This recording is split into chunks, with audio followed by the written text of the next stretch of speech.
Hello, I'm David and I'm here with Robyn, and we're going to hear today your story. Robyn, tell us about your story in this land. Well, thank you very much, David. My name's Robyn Lewis and I'm the current custodian of this property, which is called Milford.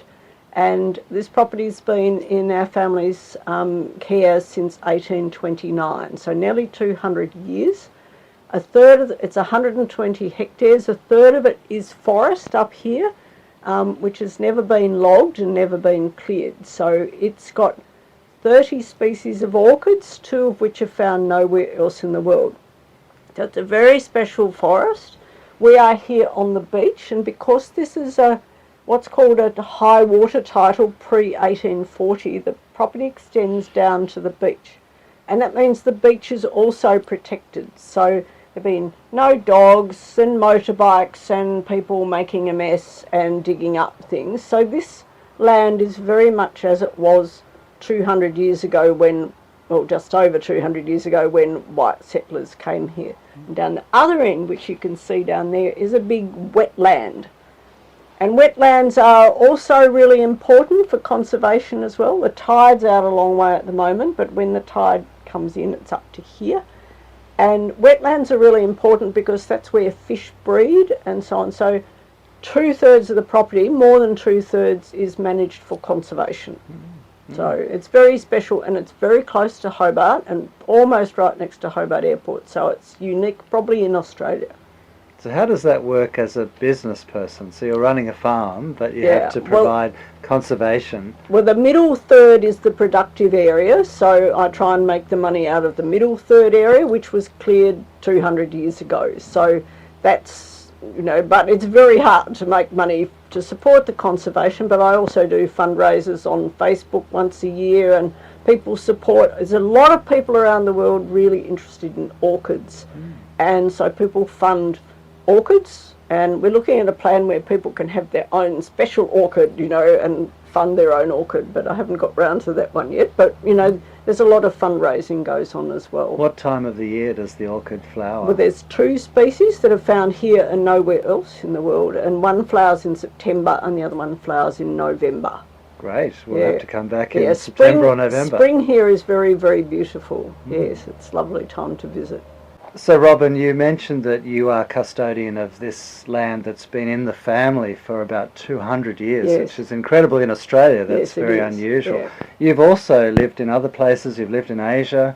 Tell us your story, and how special is this to you to be back here? Yeah, it's wonderful. I was born in Tasmania and educated here, did my first degree here, but then I did a master's degree at Oxford University in sciences, in forest management and ecology.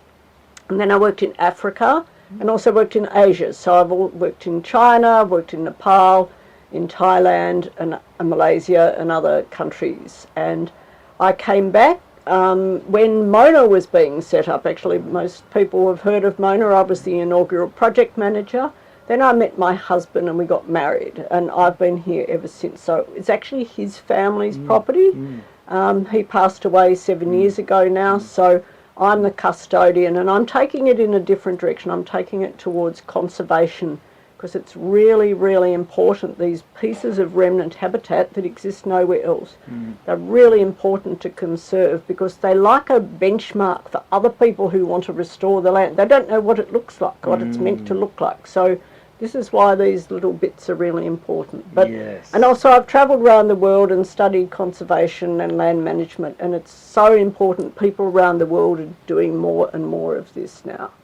Wonderful, thank you. Which is great, Congratulations. Thank you. Yes, I'm doing my bit for Tasmanian conservation, but I also I built an eco centre up here, and I want people to be able to come here and see what is possible to do with not a lot of money, to help educate others and to show them how important conservation is and how they can do something, even if it's small, to help preserve our environment and to actually increase the biodiversity. It's not now enough just to keep it as it is. We've actually got to improve it. So that's really important. And that's something we're relying on places like Tasmania to do. Well, I would like to... We hope. We would like to hope so, David. Yes, it would be very good. But Tasmania is certainly a good example. A lot of people overseas know it. As they say, oh, you're from Tasmania, it's so green there, and well, we've just had a big drought. But I think people know about the forest and they know about the Tasmanian devil and so on, but I don't think they know enough about the biodiversity that's here and how unique it is. And we're very, very fortunate. And the clean air and clean water and everything that makes Tasmania so special. Indeed. Wonderful. Thank you, Robyn. That's all right. My pleasure.